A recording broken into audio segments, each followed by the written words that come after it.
প্রাথমিক বিদ্যালয়ের পরিকাঠামো উন্নয়ন ও শিক্ষার মান উন্নয়নের দাবিতে আবারও পথে নামলেন 2022 সালের প্রাথমিক টেট উত্তীর্ণ চাকরি প্রার্থীরা। মঙ্গলবার বাঁকুড়ার তামলিবাদ মোড়ে জড়ো হয়ে জাতীয় পতাকা হাতে শান্তিপূর্ণ মিছিল করেন তারা। চাকরি প্রার্থীদের মূল দাবি, অবিলম্বে অন্তত 50,000 শূন্যপদ পূরণ করা হোক, একই সঙ্গে দ্রুত নতুন নিয়োগ বিজ্ঞপ্তি প্রকাশ করা হোক।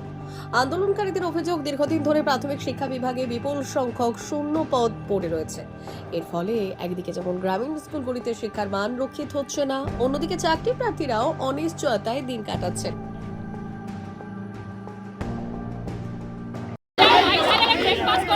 আমাদের আজকে এতগুলো বছর পেরিয়ে গেছে, আমাদের 50,000 শূন্যপদের সহ নিয়োগ নোটিফিকেশন বার করা হোক।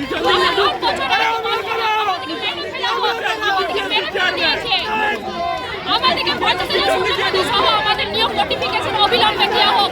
প্রত্যেকটা প্রাইমারি স্কুলকে শিক্ষক শূন্য হয়ে গেছে, জীবনকে ছিনিমিনি খেলা হচ্ছে, প্রত্যেকটা প্রাইমারি স্কুলকে বন্ধ হয়ে যাচ্ছে।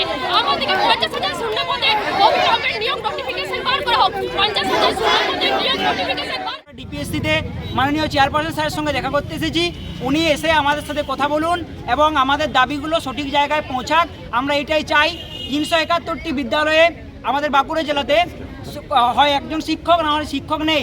তাই শিক্ষক যাতে ঘাটতি মেটানো যায়, তার জন্য আমাদের এই দাবি এবং আমাদের এই আন্দোলন ততক্ষণ চলবে যতক্ষণ পর্যন্ত আমরা পর্যাপ্ত পরিমাণে শূন্যপদে নোটিফিকেশন না পাচ্ছি। ডেপুটেশন দিয়েছি বাঁকুড়াতে, ডিপিএসসি চেয়ারম্যান স্যারের কাছে ডেপুটেশন দিয়েছি, কিন্তু কোনো কিছুতেই কিছু হয়নি।